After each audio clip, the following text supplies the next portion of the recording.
Hey, welcome back everybody on YouTube. This is episode 3 of the Pray for Speed Switzerland series.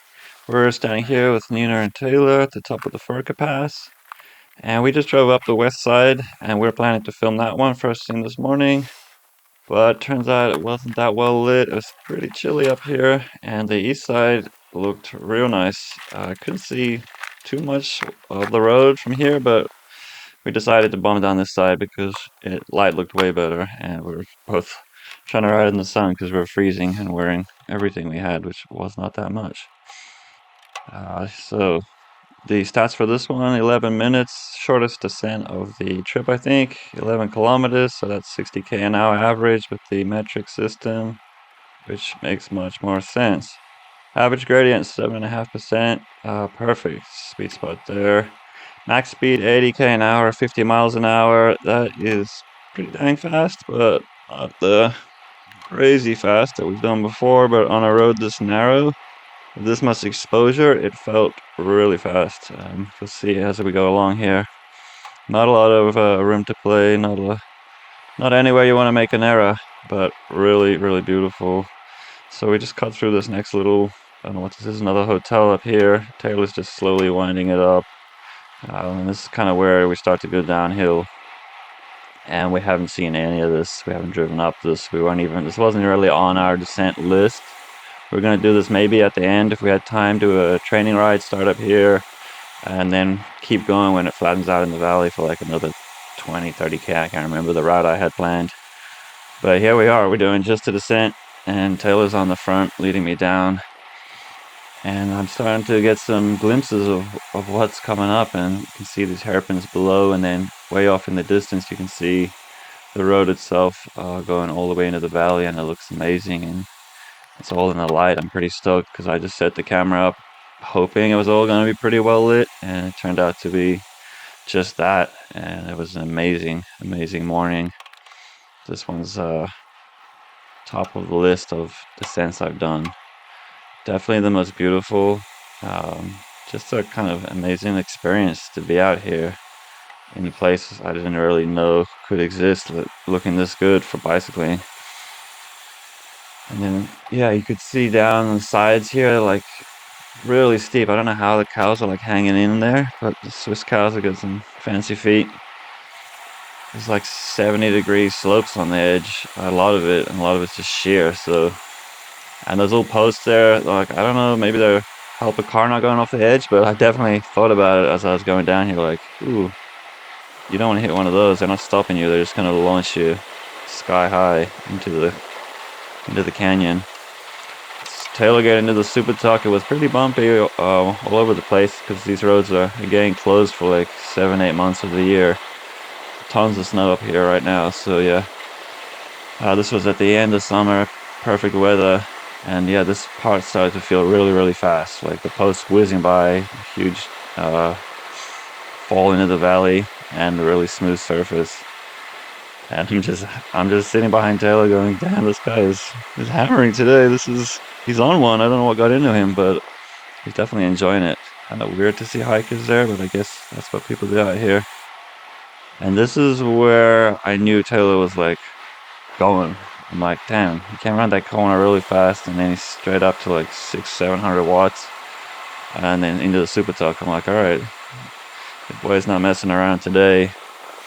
And there's like these streams coming up that go under the road. It's such a cool road. It's like, yeah, the whole time you're like trying to be really focused. You are really focused because this road is no joke. Like here, you can see how narrow it is.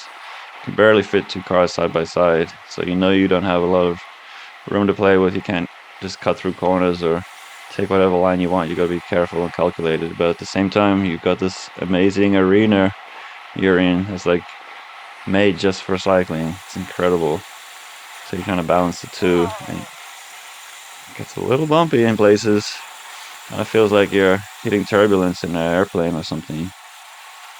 And here's Taylor's coming up on the first construction stop, or the only construction stop, luckily, of this road. And I'm kind of eyeing it up here, like what's this gonna look like? Oh, blind spot in a car, and then you can see, like, I'm like straight away, like, oh, we're easy. Just got to get to right here, and wide enough, and plus that car had already stopped, so the light had changed straight through. So we lost some time there. We weren't really, I mean, we didn't even have this on our radar, like I said, so we're not trying to beat a time, but we're always trying to just keep it going, you know.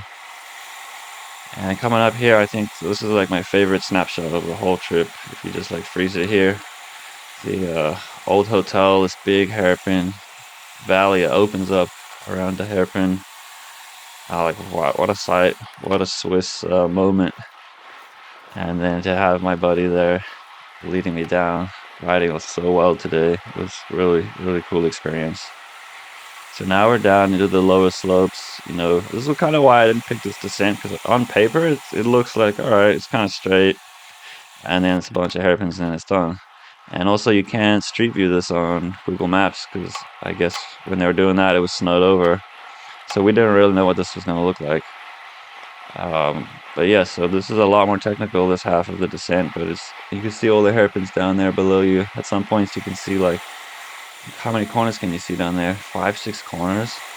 You can see, you can kind of plan to see what's coming up, and then other sections here.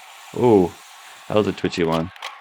That kind of goes to show there that we don't just cut across whenever. We wait until the last millisecond, and you finally see, okay, there's not going to be a car or anyone, and then you cut right across the line. So Taylor waited long enough, but it's still a bit of a scary moment.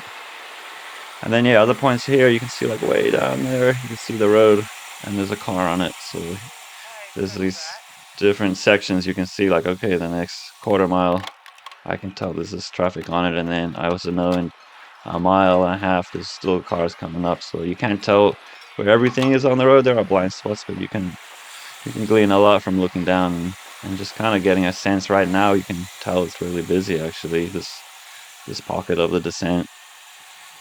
But most of the corners, you know, especially the hairpins, you can see through them on this descent, so it's always nice to have a wide exit.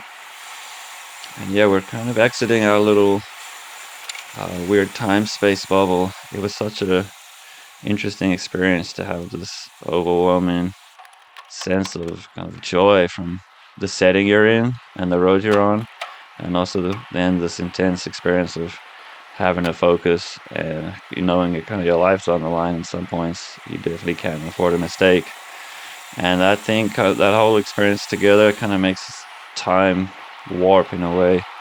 So this descent went by really fast in one way, but kind of higher up in the descent it felt almost like you're just out of time, you know, in a different part of reality, if that makes any sense at all. This is a little clip we put out online. Taylor doing a mini super tuck, and then it got real bumpy, jumped out, and then smoking that corner. I would have gone right across to the wall, because you can see all the way through from way up. But, people say he didn't do that very well. He looked like he was out of control, but that's exactly what I was saying in the last episode. He's super loose on the bike, because I was bumpy and we're hitting it at 70k an hour. He did it perfectly in my book. Super tucking into town here, a little cheeky. I don't know where he learned that from. So this is Alps, and then it's kind of, that was Alps, tiny town, and we're through it straight away. And that was it, guys. And yeah, I'm losing my mind right here. You're a madman. Oh, that's so good. Yeah, so I thought Taylor, I was like, I think I got the KOM down there, dude. You were going fast. And then I remember we had that roadblock, so what's that, 20 seconds, maybe a little more.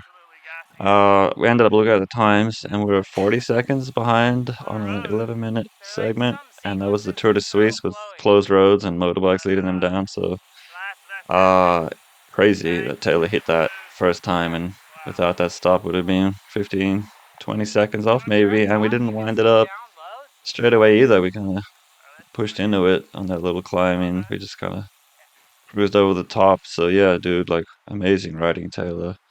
Thank you for that. Yeah, cool experience. I'm so happy we got to film it too.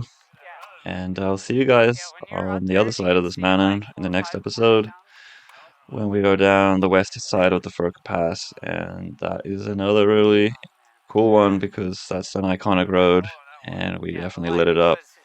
I'll see you there.